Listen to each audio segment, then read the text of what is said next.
Hey, welcome back everyone to another episode of the Firemanship Podcast by WCO. I'm your host, Cameron Monahan. With me, as always, Colin Kelly, Mark Carcamo. Good afternoon. Good morning. Good morning, Colin. I know this is morning for you, so Oh yeah. Just woke up. probably had his third nap. Uh, hey, we were talking before, obviously moving through the progression of the fireground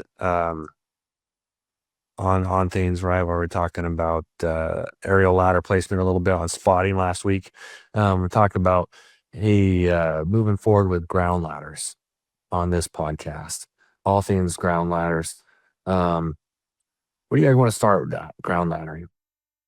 They're made of wood and aluminum. Yeah. That's all I got. Mine are all aluminum. As per usual, I yield to the senior man. Well, I heard what you said, wood or aluminum, but isn't there fiberglass out there too? Or others? Yeah, there is. Yeah, I heard there is. I was trying to be smart, but you ruined my head. Uh, there's so many things to say and do about that, but I would say if we go back one or two of these episodes earlier, and we were talking about specking rigs. The thing that I would say that comes in, as glaringly to me is if you are getting yourself a TDA and you're out on the market for a TDA and it's your first time purchase, please be able to recognize that that thing is designed as an aerial ladder truck. I get that, and it's got a ton of compartmentation, more than any other rig that I think that you'll be able to buy. And I think people lose sight of the fact that there's two spots for ground ladders on the exterior of that rig. And if you're not taking advantage of that and specing that rig with exterior ladders for use just in case, for whatever reason, somebody gets rambunctious on you and comes up and blocks that ladder tunnel, you're out of the game other than the area. Remember that truck we saw, that TDA with bolt cutters? Yeah. I think it had a jack. It had some other things, and I get it. But if you're trying to imagine what you need to put on the outside of that thing versus this is what it's designed for, right? And the beauty of that is you could spec it for whatever way you want. What is your normal building that you go to? Put that ladder out there. The beauty of extension ladders that I see is they can hit from their compressed state, which is for us, it's a 35, right? So I basically got a 20-foot ladder sitting there. It'll hit any roof line from 20 to 35 feet. Think about that. Yes, it's a little bit heavier. It's a wooden ladder, but it gives you a ton of versatility if for some reason your other ladders are blocked out, and or if you've used all those and you're going, hey, I need more ladders here. And I would say this, if you're truck poor, it becomes even more important, right? It's not like you have a bunch of choices or you got three or four more rigs coming to the fire truck companies with those ladders. So it's awesome you mentioned that, Mark, because I've seen engine companies who are in departments who are truck poor. They went ahead and upgraded and made sure a 28-foot extension fit on the side of their engine company in lieu of a 24. So that was... It makes sense. It's like, and that's the good thing, right? That these guys recognize, hey, there may be a deficiency in manpower and or apparatus. Okay, hey, how do we fix that? We spec up, right? We go, hey, let's see if we can fix this, because we know we're possibly going to be this engine company that gets this supposed fireground operation of vertical ventilation and or rescue through windows and that kind of stuff. So I would say that's the important part that I see that I would start this conversation off with. And then the second thing is make sure that the tunnel contains the ladders that you will be using. Stop buying stuff that the manufacturer tells you to buy. And I'm not talking about specific makeup, aluminum, wood, fiberglass. I'm talking about what works in your area. Stop having these guys tell you what you need and you tell them what you want. Interesting. You mentioned the whole ladder tunnel. You know, we've definitely gone away from, as a fire service, the exterior side mounted ladder, which doesn't matter who screws you on positioning, you're always going to be able to get that off. As you mentioned, it's, you know, when you talk about just kind of taking what the manufacturer gives us with the 16 stupid ass pipe poles that are taking up valuable ground ladder tunnel space. So I'm proud of the guys specking our trucks. We're going to have a 10-footer and a 12-footer.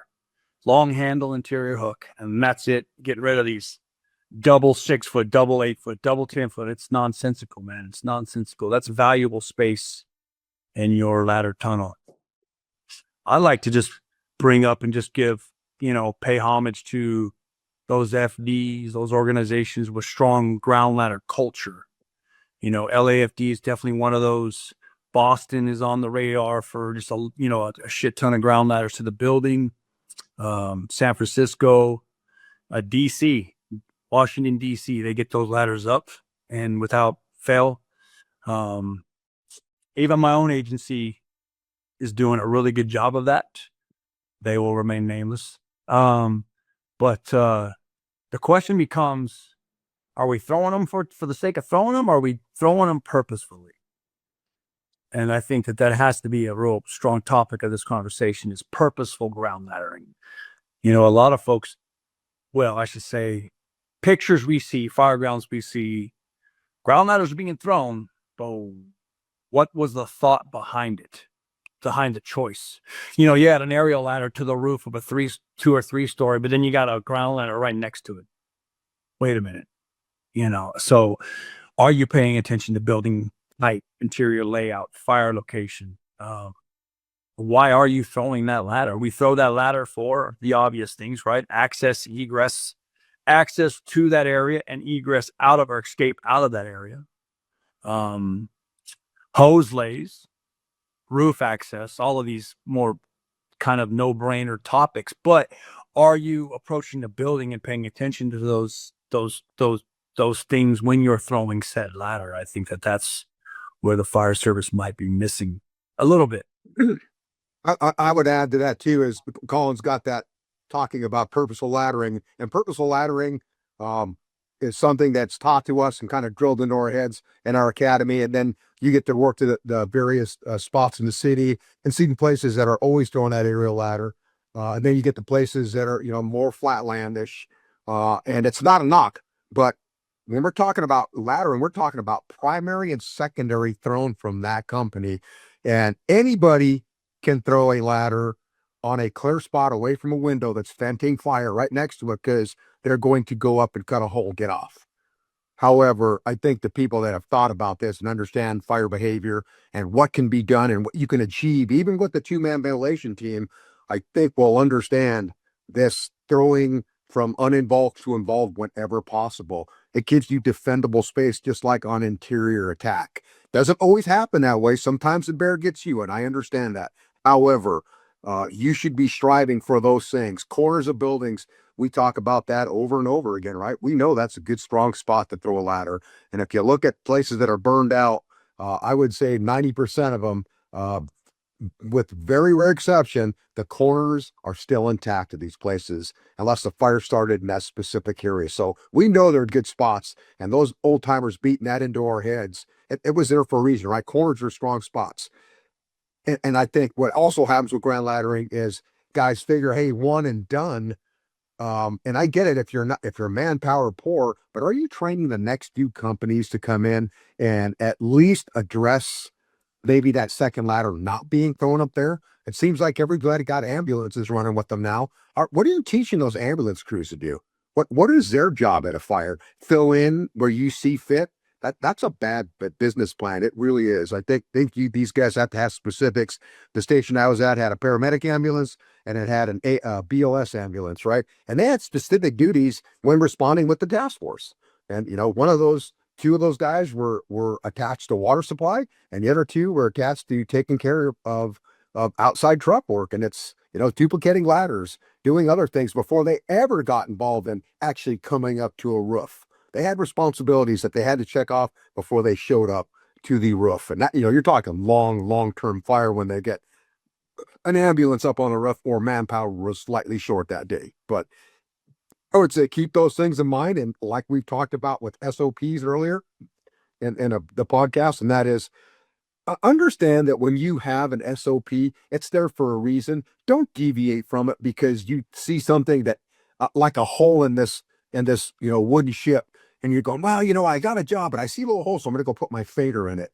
The minute you deviate away from what you're supposed to do, then somebody has to deviate to cover your tracks.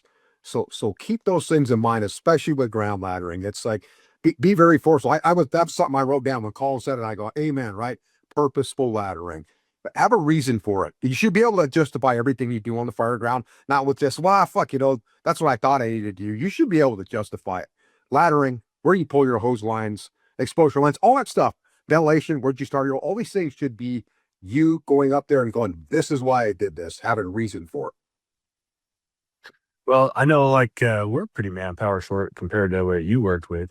And that's something SOP, SOG wise, we drove in is like, hey, just even because we are so short, we have to cover our own ass. And that's how we treat it is we're not, well, yeah, there are some other trucks coming in. There's some other ones doing outside truck work, but we're always throwing two regardless. A 2-man roof team, we have it built in. Hey, we're throwing two regardless on those walkable pitch ground laddering operations where the roof team's going up with only 2 guys.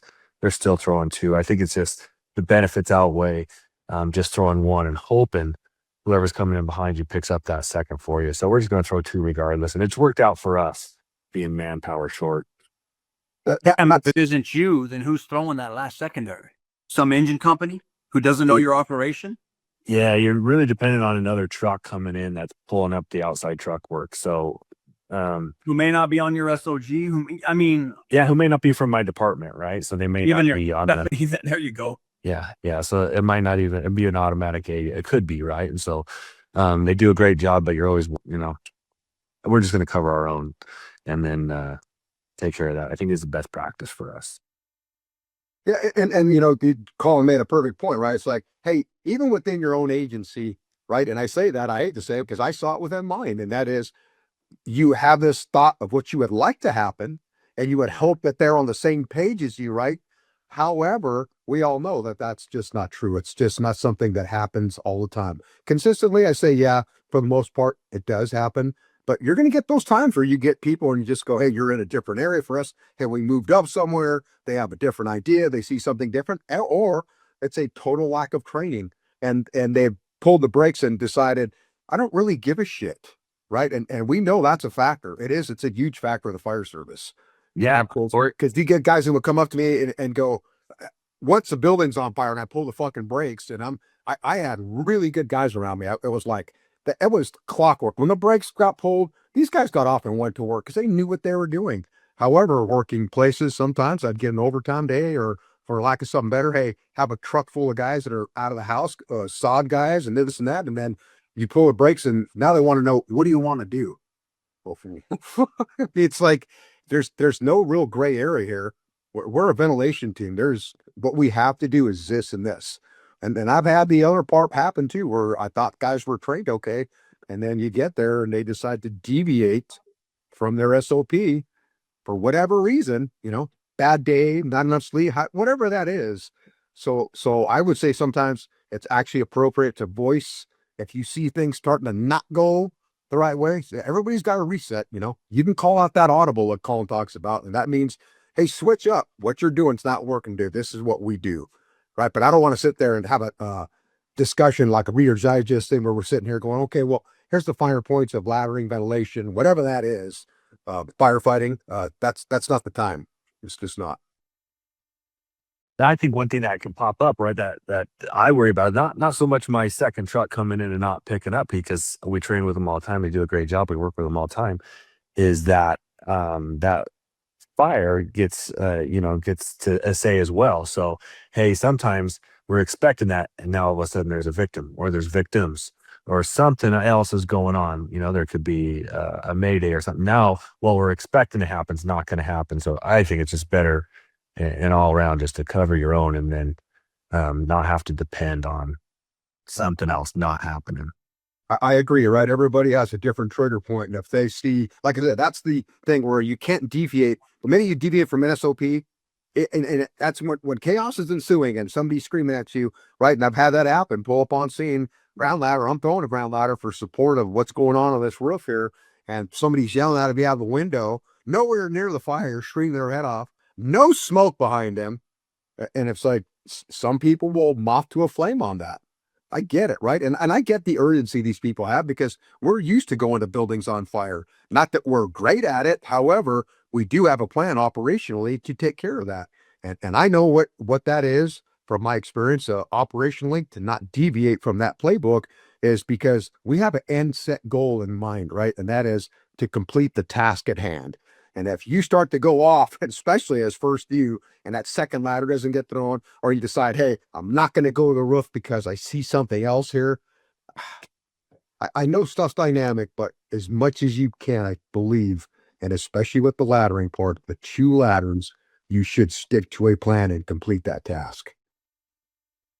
My guys know that when they get off that truck company and throw that secondary, it's definitely more of an art than a science, for sure. I think we can agree on that. So many factors play a role in that, where the placement of that is. They have, in a snapshot, have to decide, okay, what wall are we going to take if possible? Fireside wall versus uninvolved wall. They got to estimate like that. What is our path going to be into that fire to cut it? And if they, either the ladder doesn't reach because they underestimated the building height, or they get sucked into someone who does actually need ladder rescue, and they sacrifice our ladder, which they've been instructed to. Hey guys, you're making an approaching building and someone is in true need. You need to size that up. You need to just look at that condition. And if they need it, then give them the ladder. But the follow-up is, once you're topside with me, you better damn sure make me aware that that happened. And so I can call for those sides of the building to be covered, those escape routes to be covered. You know, if we're gonna sacrifice our insurance policy for, you know, top floor operating companies and or a civilian in need of immediate rescue, you got to make me aware so I can call for it, for that to get backfilled. That's kind of a thing that they're trained on and they're taught to do. You know, Mark talked a lot about, you know, center hallway, you may or may not be able to reach the roof line given whatever the situation, profile, height of the building is. Or just in general, the operation is, we're going to sacrifice our secondary for that hallway egress. You got to make people aware so that, you know, namely the officer or person running that roof op, that they can make the call for 4 sides to a building. We're throwing 2, and maybe one of those is getting eaten up by some other area in need. You damn sure better make the company aware on the roof so that we can call for those other escape routes to get covered. You know, by that outside team, by that outside truck work, whoever's doing that. Yeah, and I would say to go back to, I think, one of the earlier sessions that we did, we're talking about support, right? And support also means I have a reasonable expectation of, if I'm fire tech, that the second due engine's going to pull a backup line, not bury mine, but assist in fire tech. Just like when I'm on the roof, I have a reasonable expectation that the next due company will come in and adjunct what's already in place. At a minimum, one more ladder. But what stops you, if you're a well-oiled machine, from coming in and going, hey, they got 2 up? If guys are allowed to do what they need to do instead of being handcuffed by the hold off at the corner mindset, hey, don't move until I tell you to move. And when you move, I said, get out on your right foot, not your left, go back in and try it again. It's a dynamic. Fireground is so time sensitive. I don't care what operation it is, super time sensitive. And I understand the control part of it, but I think the guys get a little bit too carried away and they start to relish the control versus going, what is a controlled situation? Yeah, I can't have the greater alarm come in and just place themselves. But the first couple engines, and for sure the first couple trucks, should be allowed to come in and do what they've been trained to do. And that is adjunct ladders to the roof, bring another supply from another direction if you're engine, if you can, and take a line off of your own rig, not the one in front of the fire. Let's stop that bullshit. And there, I was going to mention that. I was going to mention that on the laddering part. If you're going up to the truck in front of the fire to get your ladders and you're off of another truck company, shame on you. Shame on you. I'll say it, because you don't know what's gone. You have no idea what's gone, right? You show up there and look in that bay and go, oh shit, it's going to be an oh shit moment. It is. And it's happened. It's happened, you know, and it's like, bring your shit. If you're assigned to the fire and you're worried about cleaning your shit, you got bigger issues than I thought. That's all I'll say. bring your shit because you know it's there. You know how to operate your tools and little idiosyncrasies. Everybody knows one chainsaw at truck 22 is going to be different than truck 32. They are. They just got little things about them. And we learn those things because we start them and use them. Isn't it the same with tools and equipment? Don't I want to bring my shit because I know it's maintained, but bigger than that, I know it's on the rig. What if they got one off because they're working on a maintenance and only one's on there on that size that you needed? It's like, and yeah, you can go longer. I understand all that concept. But I'm talking about in a fair world, 50-50, you should bring your own shit and operate like you showed up at the fire and you're the first ones there again, but you're in the support mode. That's what I'll say. And those are the things I think get missed, especially with laddering on this truck company stuff. And then guys coming in grabbing ladders from it's already there. And it's like, okay, whatever, man. I can't tell you what to do, but I think it's a big shortcut. And I think we'd be better off if we just kind of stuck to a plan and went, hey, I'm here. I'm the first one here. I'm going to throw my ladders. I'm going to use my tools and equipment. We're going to have a hell of a heart. We're going to have a very unfriendly conversation if you leave your shit on your rig and you come up and start taking shit off my, no, that's bullshit. And it happens quite a bit, unfortunately, because these engineers or whoever that are still on that engine company pumping allow some engine four back to leave their shit. Like, why'd you say something? I don't know. Wear your badge. That is your rig as much as it is ours. Like, that's nonsense. That's not firemanship. That's the fucking opposite of it. Pardon my language. Well, I know we touched on this, I think in the app placement one. But man, I just would reiterate for me, right, is that second in truck getting its spot to support the first truck, like you were saying, Mark, but with its aerial ladder, not leaving that aerial bedded. Get that aerial up. If it's, it's not that single story, single family dwelling. But get in position to get that aerial up. Don't leave it bedded because you got a different assignment and the crew's not maybe hitting that roof. Hey, still get that aerial up to support the first truck. And as well, like we talked about, hey, any ground ladders or stuff like that. Yeah, well, that's just being handcuffed, though. I think a lot of guys want that permission to go in there and do that, but they're either apprehensive because they're afraid of maybe getting, bit a little bit by going, hey, you mean you took initiative? Yes. I mean, that's what we do, right? Where's Farm? I said back in probably the first one, we see a need and we address the need. That's what we do. And if we can be proactive because of the timelines and the fireground, then so be it. It's even better, right? Let these guys go to work. They'll do it in a timely fashion. Then they're available for whatever you need them for. Hey, you guys go inside, bag the room up. We got an attic fire, whatever that is, right? And how many ladders do I need up? I mean, hey, if I took one, it just took one extra guy and he threw one more ladder. Could the other two guys in the truck or the other three guys in the truck still address whatever that job is? And this guy can catch up. We all got radios. I know what the assignment is.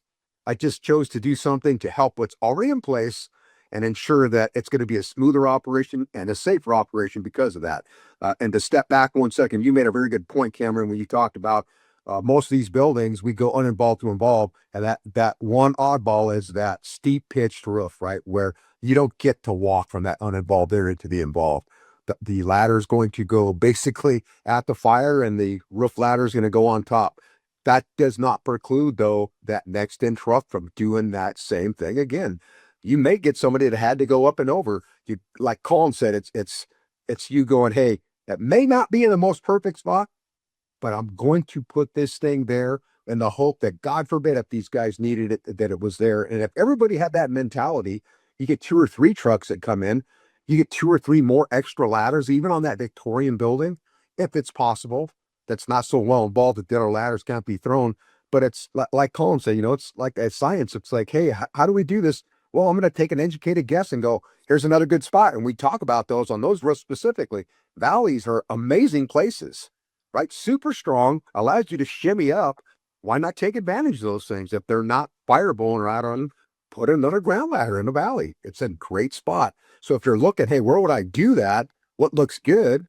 Those are great places, man, because if somebody's got to get off a roof, I think I'm going to come down a valley rather than going down a hip if at all possible, right? I just got control. I can put my feet down in front of me. I can control my descent, all those things, even if I'm sliding on my ass. Kind of hard to do on a hip. You know, And it's almost make you take. It's like a ski slope. You're going to go for a ride. and take that on down to like that 1.5 story, maybe that Craftsman or that bungalow, where it's still very steep pitch, but it's not an aerial candidate. You know, be sure to, are you capitalizing or are you visualizing sizing up? Can I use this extension ladder for double duty? Right? I mean, is the angle such that I can throw that extension ladder into that building and then extend, and it's also that roofer. It does that double duty. Man, that's efficiency and saving a lot of effort and time. It works very well, and it takes a little practice. But once you figure out how to do it, it's flawless. It goes super fast. Yep. Yep. Well, one of the things that you guys turned me on to, you mentioned this at the beginning, Colin, just on the different lengths ladders, is on those steep pitch. One thing that we've gone to in the last 5-6 years that we haven't had before is that 20-foot roofer. And that can make a big difference from not having it before. Your longest is a 16 and having to make I remember a fire where we made a transition from an extension ladder because it was a ground ladder fire. We couldn't get to it with the aerial, an extension ladder, and had to make that transition up to a 16 that didn't reach. It's not a fun transition, especially coming down. Not a fun transition at all. What type of ladder you run, Cam? So now, now we could have that 20-footer that gives us an extra 4 feet coming off of a ridge, you know, so that it's not so much of a. You can definitely get long, long planes still, but not so much of a long reach to get to that ladder as if you're limited to only 16-foot roofers like we were in the past. What's 20-foot roofer? What's your roof ladder manufacturer? It's Duo Safety. Right. So in my opinion, these roofers, if you're using anything that's going to potentially be used for steep pitch operations, we run Duo Safe. But those Alco lights, which are heavier, but they're more of a truss beam ladder, you have a greater distance from rung to roof line. And so it's a little bit, you got more foothold. It's more comfortable to operate off of because the distance between rung and roof is greater than the Duo Safe. That damn rung is right on top of that roof. Yeah. So it's kind of questionable sometimes on your footing. yeah, for sure. Anyways. Yeah, and along those same lines, don't be afraid. And I know we're beating on the fact of, bring your ladders and stuff. But if you're an ambulance, if you're these rescue squads, and I think the majority of them that I had seen, maybe I'll stand corrected, don't actually have ground ladders. Remember, most engine companies have at least a 20-foot ladder sitting in front of that fire, right? And it's like, yeah, you can go back to China, whatever, however that looks. But the fact that if you know the area you're working in, you know where you're responding to, you know the likelihood of the type of building height-wise you're going to respond to. Remember, I would say probably pretty much every municipality in the country is engine heavy, and they got ladders on them. Don't be afraid to utilize them. And Cole made a good point. I think when I was a young fireman, some rigs had a 24 extension on them and a 10-foot roofer. That's the engine companies. And that 24 extension and the wood ladder is a beast. It's a beat the shit out of you. The nice thing about it, though, is you could unhook one side and unhook the other, or have the engineer there, right? And they were always on the side, maybe about chest level is what I'd say. Now with these tunnels, yeah, they drop it down, but they're buried. So again, another engine pulling up behind you takes that ladder out of its usefulness of going, hey, I can actually use this. And then on top of it, there was a lot of exterior tools that were sitting out there. Our pipe bowl sat out there. Yeah, they're not secure. And yeah, I mean, you got to take into, account now that anything that's not pretty much out of view is probably going to end up missing. But that's why you leave somebody on the rig on rescue runs if you have the manpower, so that you don't come out and go, okay, where's all the shit at? I get it. So it's kind of a double-edged sword. However, I'm just throwing it out there. Don't forget that the engines have ladders on them too. And know where they are and how to get them off. And when we talk about this, hierarchy of choice on you're heading toward that building with ground laddering, maybe not to go to the roof, more so to go to the fire floor, these elevated positions.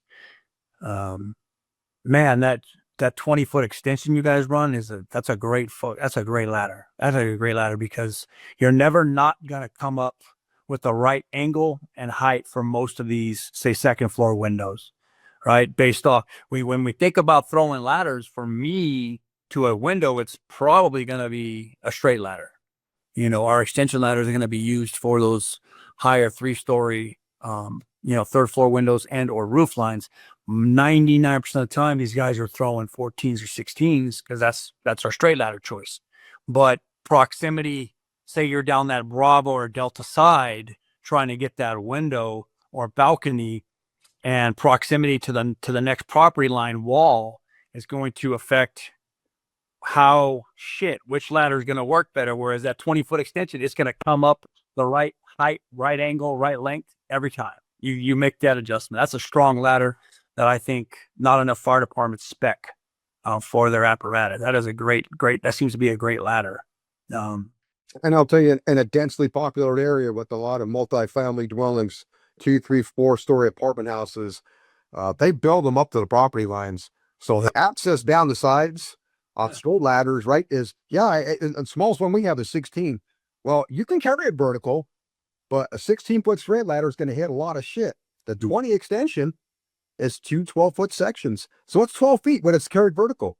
Gives you a lot more clearance and gives you a lot of flexibility to go down the side of that building and throw and do. And I talked to a guy that was at the next station up. I was not at 11's when they had the the Burlington fire. And he said he made numerous window rescues with the 20X off of an engine company because he was able to mobily go down the side of these things. Colin said there's a fence, right? It's like, okay, how far out is the base going to get to go? The other ones, you're relegated, man. It's a fixed height.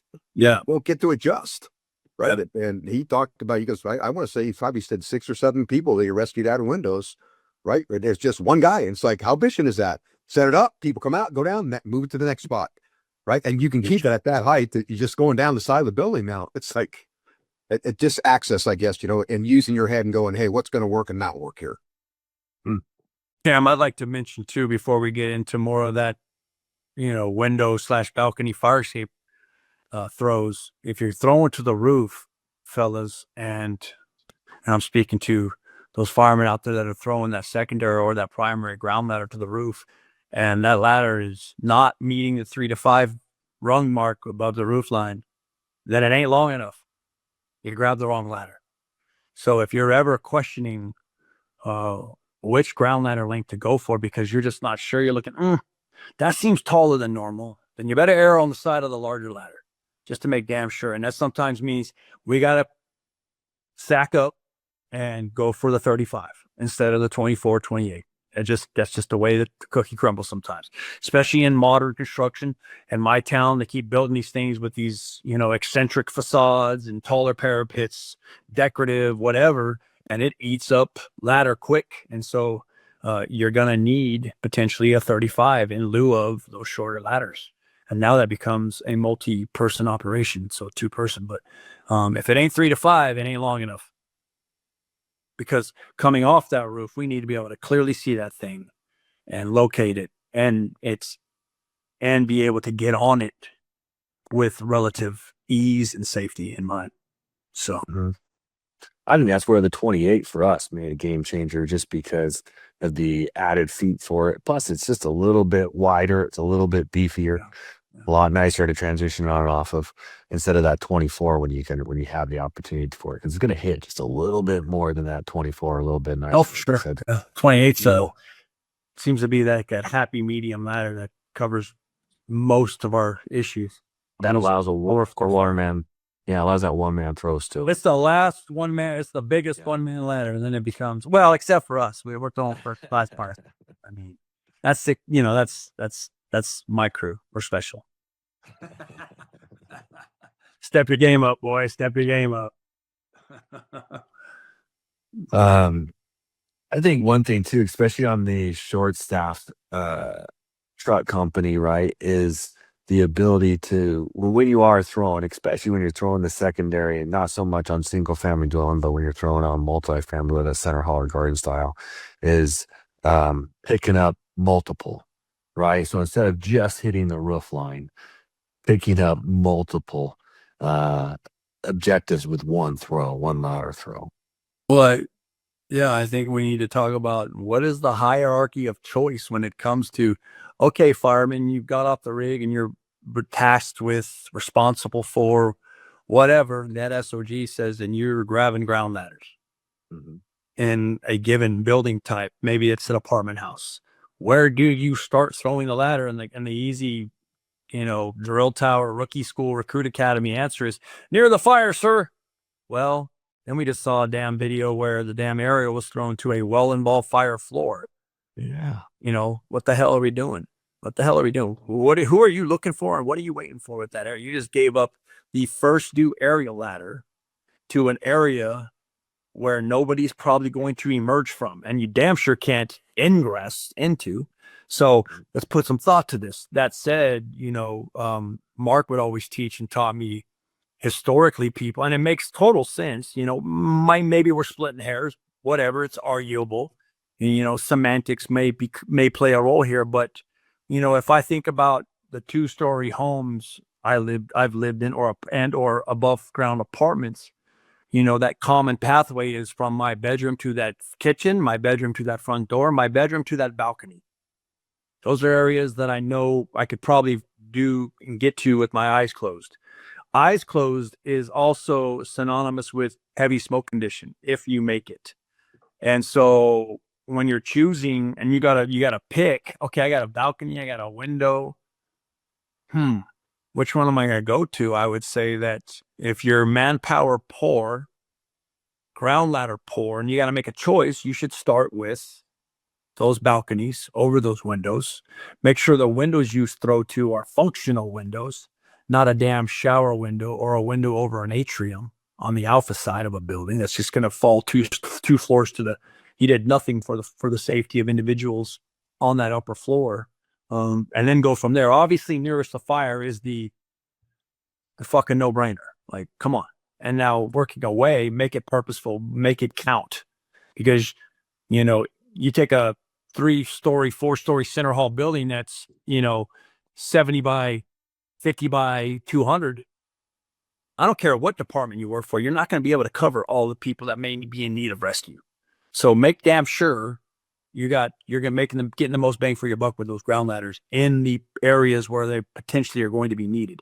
If you don't have people, civilians, what I mean, hanging from windows and balconies on arrival, you're probably not going to have them anymore. What that ladder is there for is firemen getting out of the way, getting out of the building, and or us developing hose lays. Point blank. It's that simple. Mm-hmm. And I think for us too, is where you're throwing that on that balcony. Because at this time of year, right, when it's icy and it's cold and there's snow on the ground, and you're throwing an aluminum ladder just right against that balcony rail, that gives you a big slide hazard unless that ladder secure with lashing, right? So, hey, if we could butt that thing up against the side and give it some little bit of stability, not only does that give us that stability on that side of that balcony in that fire area, we might also be picking up that bedroom window that's sitting next to it with that one ladder throw. So see where you're throwing it, what the best spot is to give yourself, especially in the wintertime and snowy areas, some more stability for moving up and down that ground ladder. These fire escapes and balconies are the same thing to me. Obviously, one access is more of a common hallway, and the other is maybe more specifically to a residence occupancy, but they serve the same purpose, right? Escape, or they get a civilian out away from the involved area. And what you're saying is when you identify and you size up, a window on the same unit or fire floor is right in line or next to proximity to that fire escape or balcony, and I can grab and throw one ladder and pick up both of those, why the hell wouldn't I? Not to mention it may lock it in and make it more safe to come down versus throwing it to the front of the balcony and or fire escape on a slippery ass railing. Mm-hmm. There's one makes a lot more sense. And that's what we've preached, from Mark's mentorship on this topic. And we've taught that and preached that for a long time now. And guys seem to be, taking that and running with it. Some are still dogmatic in their approach to ground ladders. You know what? Good on you. Go for it. Knock yourself out. But those that are paying attention have seen that, and we've seen some pretty outstanding, you know, ground ladder work from compensation departments like Stockton, who have just been sponges for this stuff. And good on those guys. They see a lot of fire, and they're thinking, and they're making change, and they're humble enough to say, hey, we can do, like, good on you. That's what makes fire departments, fire companies better. The ability to say, shit, we may have not been doing it as efficiently, and we just learned something, and now they're putting it into play. Hell yeah. So there's that going on a lot. And it starts with this understanding of, damn, how can I get the most bang for my buck? Because most of us don't have the manpower to just have a battalion of ladder throwers show up and inundate this building with ladders. So we damn sure got to make sure that we're hitting and getting the most bang for our buck with 1 ladder, 2 ladders, 3 ladders, whatever it may be. Mark had situations where they're picking up three different floor or 3 different obstacles: balcony, window, and a floor below, because the fire was on that floor below. Come on now. You get floors above the fire in an interior public hallway building. We all know that's now let's throw in open stairwells. Shit. That's the worst case scenario. Mm-hmm. And don't forget, don't forget to use your I would say your topography to your advantage with ground ladders, right? Sometimes it looks like you got something and it's a gradual hill upward. There's a bunch of different ways you can compensate for that hill. Go to the uphill side, throw the side rail so that you got, 4-point contact, and you're locking against a building. So that gives you more stability, where Cameron was mentioning, hey, it's just going to slide out. You can go to the downhill side, throw it a 45-degree angle. You're going to pick up the building with one beam up top, the fire escape and or balcony with the other rail, and it comes down into that same pitch with the 2 shoes of the ladder. You get 4-point contact. So there's ways to compensate for different topographies. And I've also mentioned, again, like Colin just said, hey, not everybody has the cavalry coming when they say, hey, we got a working fire. What does that do? It falls back to the firemanship of the thing that we're talking about this, and that is, just because you're on an engine and or a truck, you should know the facets of your job. And that's all those things.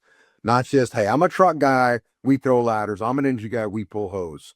Some departments don't have that luxury, right? And I would say to them, good on you guys, because you train yourselves to go, hey, we're not always going to be pulling hose. We may get asked to do ventilation, window rescue, however that is. And you guys know how to actually operate when you're given that task. And I say that too with Colin mentioned it, and I was going to mention it at the beginning of the conversation. That is, I watch film after film with these guys from Stockton, and these guys get after that shit, man. They are not missing a step. You watch these these engineers pulling up with a 3-man engine. They're taking care of loading that line, and they're hauling ass to get a supply on board. It's like, I see these guys are all about the business, man. And it's like, it's bitching to watch these guys that have that craving and go, we're going to kick this thing's ass. It's not kicking our ass. That's the mentality you need to be successful in our line of work. Mm-hmm. Hell yeah.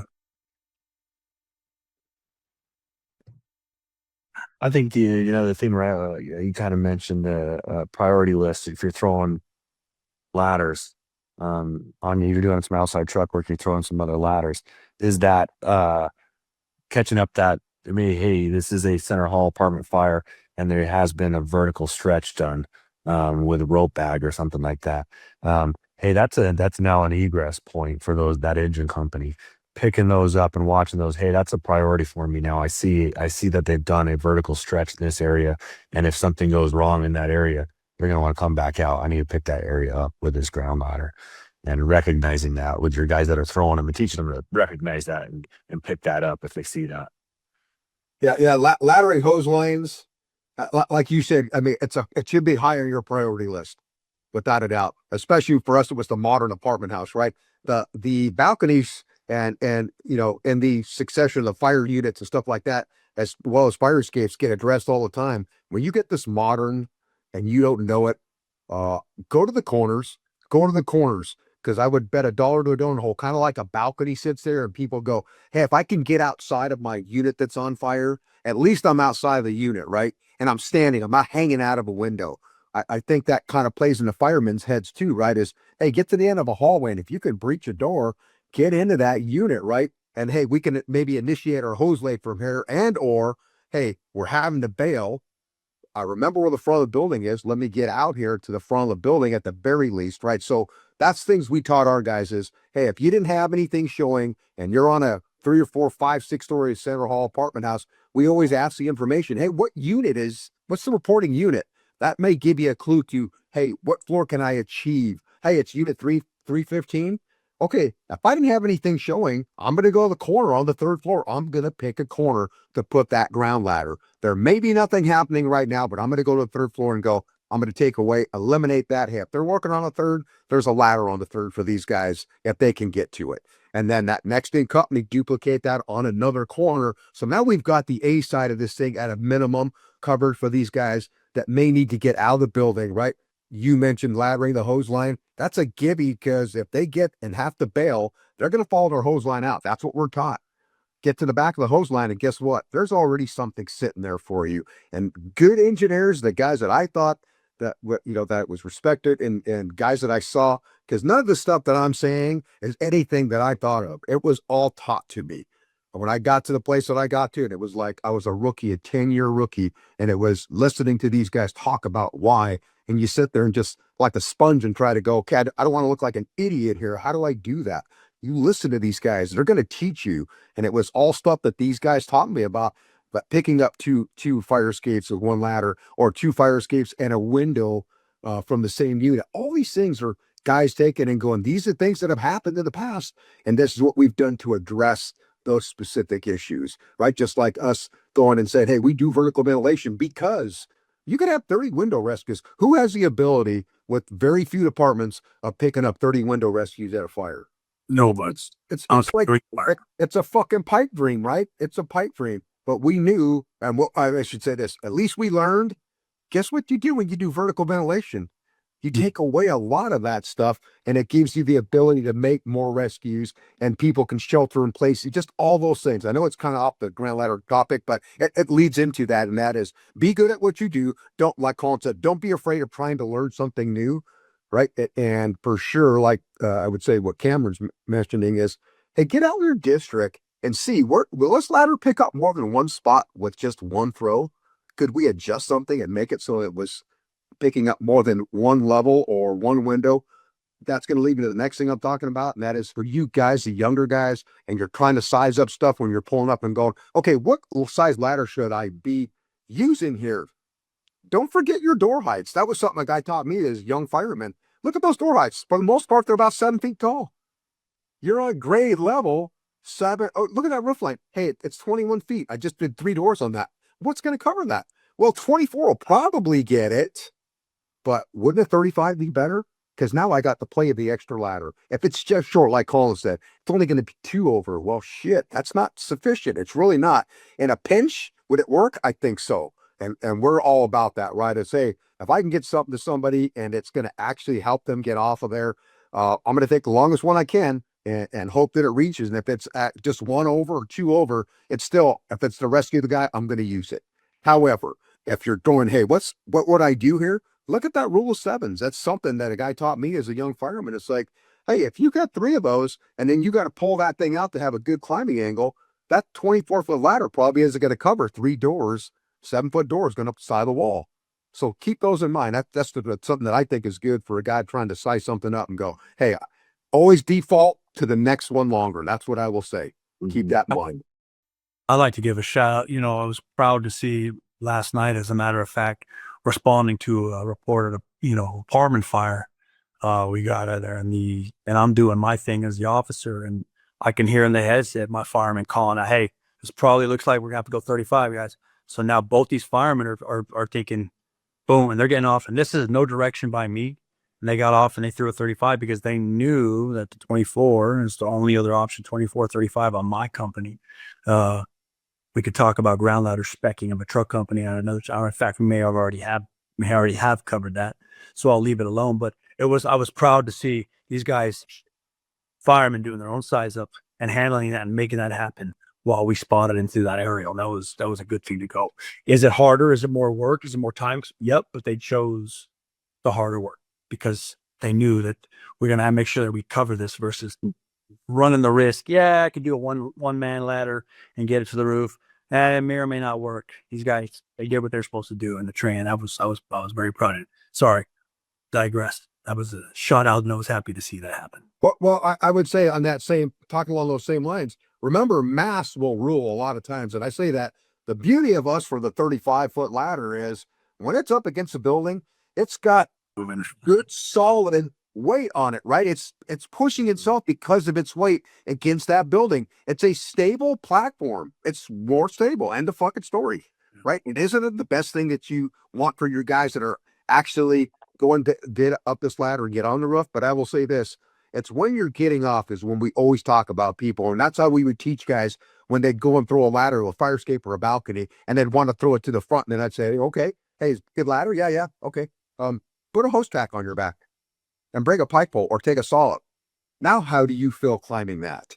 And you can see the wheels turning because they go, okay, now I can see why you want to put it against the building and lock it in the side there and to be able to unload and take this saw or this piece of equipment and dump it onto that thing instead of over the top, dump it off your shoulder onto this landing and then crawl over on that. And then conversely, while we're talking about ground ladders and we're actually talking about these fire escapes that stick off a building, you know, the hole where you can get that ladder that goes from one floor to the next, either upward or you can get on it and go downward. When you're throwing and you don't have the choice of throwing to the side of that fire escape, whenever possible, try to throw that ladder to the front of that thing and onto that continuation ladder so you can use that ladder without having to get off on the fire escape and transition from the ground ladder onto the ladder that takes you up more vertical. That's one thing that we teach guys. And then the second thing is you don't have that ability or whatever you're going on there. If you have to throw to the front, throw over the hole. Throw over the hole. And the reason we say throw over the hole is nobody ever goes over the top of a ladder onto a fire escape. They dismount to the side. If you throw over the hole, you're going to step off in a shitty, smoky hallway. You're going to step off onto the side of this thing and you're going to have Mother Earth underneath you or something that's going to support your weight. Where if you throw it to the side just a little bit and get off, you may end up going down that hole if you've got shitty visibility on that fire escape. So keep those things in mind. You mentioned, ladder rescues, Mark, and they may or may not have a place in this conversation, but I'm going to go ahead and I'm going to mention we need to do a better job as a fire service of sizing up for all you paramedics out there, triaging people hanging out from windows in public hallway buildings or any building for that matter. People crack their door or smell something and thinking they're in immediate need of rescue. And where the professionals arriving. Not everybody from a window or balcony, damn sure a balcony, is in need of rescue. And if the bulk of the fire service in this country is resource poor, which we still are, then you damn sure better be smart on what you have arriving, putting them to work in the right areas, and sacrificing a truck company or whoever for ground ladder rescues to somebody that's 4 units down. That's unacceptable. That would control your victim, tell them what the hell what's going on. You'll come for them later, but get to that roof or get ladders to the area nearest the fire. It was interesting when we ran drills on you got a 2-story duplex. So internal 2-story unit and an internal 2-story unit with a common wall, and you got a good fire in the bottom floor of the one unit, but someone freaking out on the balcony of the uninvolved unit, and I've seen firemen go for them, and then you come back around. There ain't a ladder thrown to the second floor of the involved unit, but we went for that one. Something's wrong with that. Something is wrong with that, and we need to be smarter. Size it up. Control your people, control the victims, size it up, and make the ladders count. It doesn't change whether there's people there or not. Nearest the fire, balconies, windows, working away. Doesn't change. Constants, as Mark would say. Yeah, and you mentioned that, and it's like the problem that's going to occur with that kind of an issue where it's the moth to the flame thing again, right? Where you go, hey, I can throw a ground ladder right next to where the fire room is or unit, whatever that is, and you see fire blowing out of a window, and yeah, you can get up there and hope you can get a hole cut That's all you're going to do though. That's it. You cut and done, right? Because if you decide that you're going to walk away from that and move back to a different area that you haven't sounded, that you haven't walked, that you don't know what's on the other side, keep that in mind. Conversely, Colin talks about it, that these guys do, and that is, hey, get another look of that opposite side whenever you can. Just please do that with your ground laddering, because that may change something once you get off the rig. If you have something in mind, that may change what you do with that ladder. However, I still say no matter what, Colin says they send a guy up and over to get a look down the other side if they couldn't get it coming in. That's something that should be in everybody's playbook. Flat roof, pitched roof, as long as it's not the unwalkable pitch, your Victorian style or very steep roofs. But take those things in consideration. If I saw two sides coming in, don't I want to get a peek down that other side at some point? And I say that for me, if I was in South Central, because that's what the guy that was with me used to say, that is, if he only got the two sides before he came to the ground ladder, he just ran over the front of the building real quick to take a look down that one side he didn't get to see. Now he's not going to get the back of the building. I get it. But isn't that great information for this guy before he actually goes up? Because then I could say, hey, you know what? Looks like I'm going to be up and over on this thing. Maybe I can get that next in unit ladder company and or ambulance and or engine company. Hey, I need a ladder on the side I didn't see halfway down. Whatever that is, you can make that direction. But it also helps him build, hey, where am I going to go? Because me, I want to walk that fireside whenever possible. That's what I want to do. So that it would, just again, something else. If you haven't thought about it, at least put it into your wheelhouse and your Rolodex and go, hey, can I see something here before I go up and just commit this ladder? Do I need to do something else? Just keep it in mind. Cam talked about this laddering efficiency that we kind of got into, picking up multiple floors, picking up multiple windows, balconies from the same fire floor, what have you. What is the common denominator in our ability to do that? And that is the building providing right angles. Features on the building that provide right angles. A balcony into the building is a right angle. Sometimes the roof line will have a change of direction. That's a right angle. We didn't talk about when you are on that incline or that uneven ground, doing that 45, taking advantage of that right angle and putting that ladder in a 45 versus either this with the building or this, and neither one of those are working. If there's a right angle, boom, and now I'm at a 45, that ladder is not going anywhere. That is probably the most stable ladder on the fireground, barring an aerial ladder, is a ladder in an enclave, in a 45 or in a right angle, and at a 45 off of that, where dual beam contact, dual spur contact, that fucking ladder ain't going nowhere. So there's that but in terms of picking up multiple objectives, multiple areas, the building needs to present those right angles, and that is balcony or a bedroom offshoot changing direction for you to take advantage of that. So look out for that when you're out there drilling, running EMS calls, responding. Look for these opportunities. Start to develop that mindset of, one ladder picking up multiple floors. Copy that. I need to look. Does this building have right angles on it? Mm-hmm. I got something, and it's something that I've seen over and over again, and it's in fire videos all over the place, and that is, it's these 2, 3, 4-story apartment houses with subterranean parking. Be aware of throwing your ground ladder in the middle of that balcony rail, because those people, when they know their building's on fire, they're getting everything that they can, and that the second most valuable thing to them, I think, is going to be that automobile. So keep that in mind. That gate's going to be opening up, and there's going to be cars leaving out of there. And I don't think they really give a shit that your ladder is blocking their driveway. I don't even think they give a shit. They don't know the purpose of what we're doing. It's like kind of like, hey, somebody's through it, and I don't see anybody on it, so it's a victim, right? And I say it's a victim. It's going to be a victim of me knocking it down.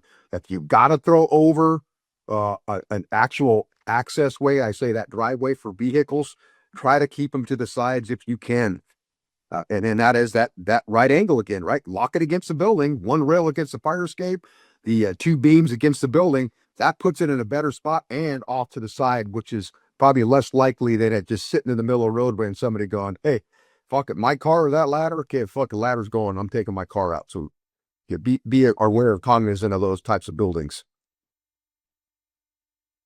I think we're approaching we're a little over an hour right now. Anything else you guys want to touch on with ground ladders that we haven't touched on yet? I like to say laddering in general, and I don't know I think maybe Mark touched on this, but you're the second due truck company. Regardless of your assignment, augment the first due. If they're on the roof, get them an additional way off. Throw two if possible. Regardless of your assignment, play catch up with the rest of your company. But that ladder company is a ladder company, right? We always scratch our head with first due ladder companies all in for search. Well, but they got to get the spot up front. Well, why? Why, if you're not have any intention of throwing your aerial ladder or ground ladder? It's like, why? But anyway, that's positioning. But augment the first dues laddering choices on that building, no matter what it is. But yeah, I would say back to play and commit. That's what I'd say. That's what it is. Aerial ladder, ground ladders, back to play that's already in motion, and then commit to doing that. And you will see that your company, if you're going out there and practicing that stuff over and over again, called and says, hey, yeah, you get an assignment. It's like, I've been given so many assignments. It's like, that's great. That's great. And I'll get there. I can guarantee you. And I'm not going to walk to get there. But if you'll give these guys the leeway, company officers, BCs, ACs, to actually come in and do their job, they'll do it. But if you start handcuffing them, then they're going to get to the point where they start going. I think you start to create these people that are go, well, why would I take initiative? I'm just going to get my ass to you, or somebody's going to say, well, why'd you do that when I didn't tell you to do that, right? And it's like half of that is letting the leash out, guys. You know, you got to let the leash out, especially winners want the ball. End of fucking story. Winners want the ball. Let them have the ball. Mark talked about fire escapes specifically, which obviously he had a bunch in his district. He says, ladder that hole for access, not left or right of it. But on top of that, stay away from those standpipes or drop ladders with your ground ladder in choice if possible. Those that have those types that have fire escapes know what we're talking about there, and if you're going to, it ain't the guy that threw the ladder. It's the individual that's, coming up later on or what have you. If you're going to secure that ladder, incorporate a rung and a beam in that tie off on that railing. So the railing, a rung, and the beam. And that ladder ain't going anywhere, especially when you're on the front, of a fire escape or balcony with a metal railing. It's slick as shit, That's a good point. That's all, and I hate to say this because I think a lot of guys figure that whoever threw the ladder, it's their job to tie it off. I disagree. 100% disagree. That's the first access guy that goes up that ladder. That's his job. And he gets up to the top, ensures the safety for the rest of the company. But those guys are throwing ladders for a reason, and they don't have time to climb every ladder and go, okay, is it secure now? Is it good?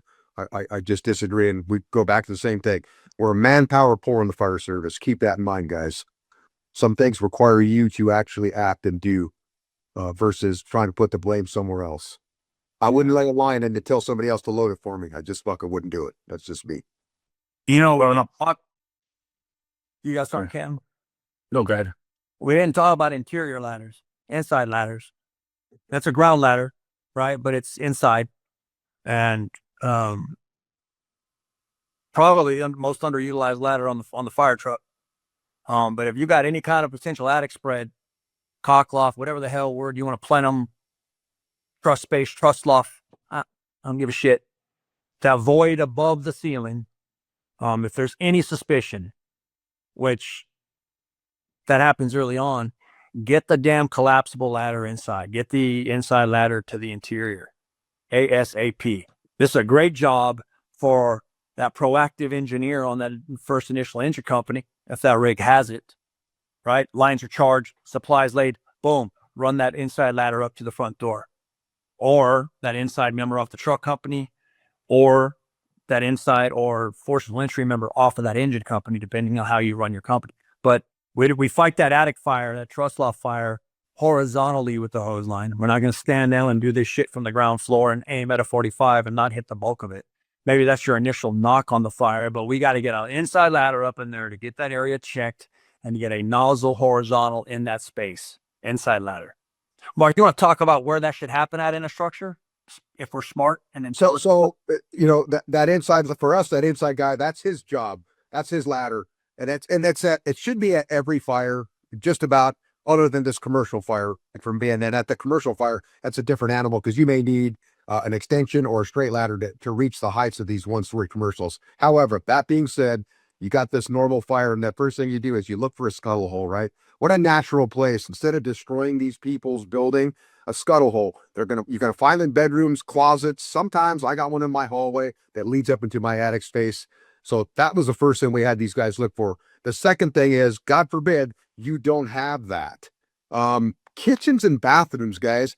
And I say that only because of the tile, right? And the surfaces that are inside of those places. Yes, it's a little bit more slippery on the ground part of it. So if there's a guy that's fighting a fire horizontally at the top of a ladder in attic space, I would hope that somebody's footing that ladder for him, that they're not allowing that guy to be at the tip of this thing and working that hose line, and nobody's supporting the ladder at the bottom so it doesn't take a ride on him. Kitchens and bathrooms are great because of the bathtubs, the showers, the sinks, all that stuff, easy cleanup. And then Colin mentioned it before, and I see fire after fire now, and I watch these guys go in there and they're high-fiving each other and fucking how bitching they are. And there's 3 or 4 guys just ripping the living room apart, tearing it apart, pulling ceiling. And I understand the access and the getting caught up in the moment, but it's a confined space. It's confined. It's up there. And if we don't get water on it, yeah, eventually it'll burn down. You make a hole in there so a guy can get up there comfortably and work. And he takes that line up there because it's compartmentalized. He can work that line 30, 45 seconds, a minute, shut it down, and that steam's not going anywhere. It's going to help extinguish that fire. So keep those things in mind. It's an attic fire is not a license to go in and fucking destroy somebody's property. And the same with it goes with the wall fire. Take the time to bag the shit that's down below. Especially in the room that you're in, right? Plastic is the best thing that was ever invented for the fire service. It really is. It's not salvage covers. We can leave it. We don't have to leave a lone slip. We can do all this shit with it. A utility knife and 100-foot roll of plastic, you'll look like a fucking hero in an attic fire. You will, right? And the good chiefs are going to address that shit, right? And then the same goes with the truck company with that up on the roof. Hey, you can cut it, but don't pull it till they're up in there with that fucking line and ready to go. Hey, you ready? We got cut. We'll pull it when you start to do that for that relief for that guy that's working up inside there. But the big thing is the salvage component of that, not destroying somebody's property because it's an attic fire, and then also looking for man-made holes that are already established versus, hey, let me see what I'm going to do in it. And if you had to create a hole, it's better to go against the wall and do it. It's got support for the ladder, right? You can lay the ladder up there. Somebody can foot it for you. You can get up there, pull a couple bays, get up there comfortably, crawl up inside of there. And we've had guys where it's not big, right? Because the ceiling joists are close and a guy's a bigger guy. That's why there's 2 guys. One guy holds the guy's bottle. He'll throw that bottle off and take himself and get up inside. The other guy's standing at the top of the ladder holding this guy's BA. Well, this guy takes care of the attic fire. It's firemanship again. It's like, if it's your house, what would you want? Right? That's the key. It's like, yeah, we'll look bitching, but at the end of the day, look at the mess you created. I'm not a cleanup guy, dude. I hate fucking that shit, but I'd still rather do cleanup than go on a rescue run. However, I don't want to be the guy that goes, hey, we destroyed this guy's property because we had an attic fire. And it's like, shit, are we that hard up that we can't go? Is everything in place? It's compartmentalized. It's not going anywhere. It's already up there. Let's do a little bit of work on the front end to save ourselves a lot of work and save that person a lot of money on the back end. I'm sorry, but that is something that strikes a nerve in me. And I'm working in predominantly pre-engineered roof systems, and we still, so many times, so often, if we just chill the F out, take a minute, get some water up there and initially while we're bagging, covering, salvaging the area we're about to pull ceiling in, and be smart about where we're pulling ceiling in.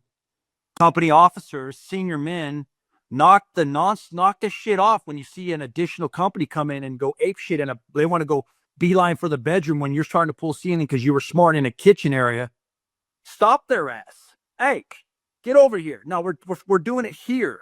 You're gonna go fuck up this little girl's bedroom because you have no thought, no firemanship, no professionalism on where you're going to pull ceiling. The attic fire is going to be out like that. But the damage you do to the, we should make it better. Like, I get that the fire department makes, we do damage to mitigate the situation, but that shit's unnecessary. It's not professional. JV, get out of the way, let the professionals in and execute use some thought to where you slow down, use some thought to where you initiate this attic attack. Man, that is, if I could be in a kitchen where it's already built to resist water, moisture, the floor's made that way versus a common hallway that's carpeted. Come on, people. Come on. That's dumb. It's dumb. It's no thought given. Yes, a bathroom may be more, you're fighting for a little bit more real estate to work. How many people need to be in the damn thing? So I'm sorry, but I couldn't agree more with Mark on that. And firemanship is not just about ripping holes and flowing hose lines and doing fucking searches. It's about, what do you do for these people and getting there? Some fires, some of the most powerful, impactful fires I've been to in my career were when we did a strong salvage job. Their entire roof was, I'm thinking of one right now in my head where their entire roof was burned off. But this lady showed up the next day as we're walking through the fire the next shift. And she said, I'm looking for some baby shoes. They're my daughter's baby shoes. They were Japanese, and they had these 100%, they're baby shoes made of straw. That's the best way I can describe them. You think about that, it ain't going to stand a chance in a burning building, right? We did a really aggressive salvage job, and I found them for this mom in her living room up on this curio kind of cabinet thing against the wall, and she was so elated, emotional, and thankful for what we did. She didn't give a shit about the fact that she had no home or no roof. She cared about these baby shoes. I mean, come on, we could do better in this work. Sorry, a little bit of a tangent, but this salvage, we suck at it as a fire service, and we can do better. It has nothing to do with laddering other than inside ladders, but I'm going to take the opportunity. Yeah. I just wanted to touch real quick back on, you guys mentioned a few minutes ago, the second due truck augmenting the first. It really just comes back to me as, hey, if you're unfamiliar with it, if I'm second due engine, I'm trying to augment the first due engine's actions. I'm trying to make sure that, hey, that line's in place and it's working and it's flowing and it's correct and they got a supply. Okay, and then now do I need a backup line? Do I need a secondary line? Do I need a second supply? All this other kind of stuff, right? Hey, second due truck, just think of it the same way. Hey, I'm trying to augment that first due truck. Is their operation effective? What else do they need? What else do they have, right? I think that makes sense for me to play it that way. Anything else you guys want to touch on today, ground ladder wise? If you don't ladder, they must not matter. And that's us too, right? Fellow firemen up in that building. Yeah, for sure. Be purposeful. Be purposeful in your laddering. Have a plan. And if you're not sure on that plan, hit us up. Ask questions, DM, emails, classes. We do it all. We'll talk to you. We stay in our wheelhouse. We stay in our lane. We're not going to teach you. Some people will teach you anything. You want to hire them, they'll fucking teach you anything. But we stay in our lane. But laddering, we know. Yeah, we got plenty of photos to back up the, hey, what were you saying? No, it's kind of probably a little bit gray areas about front of fire escapes and balconies and sides and stuff like that, multiple floors. So get a hold of Colin. It's what you see and you'll go, okay, I see exactly what they're talking about. Sweet. Hey, thanks guys for everything. Thanks for tuning in, everybody. Remember, reach out. You can reach out via Gmail, the West Coast Offense at gmail.com, or on any of the social media, reach across there, or on the YouTube. And you can find this anywhere else on YouTube, Spotify, Apple Podcasts.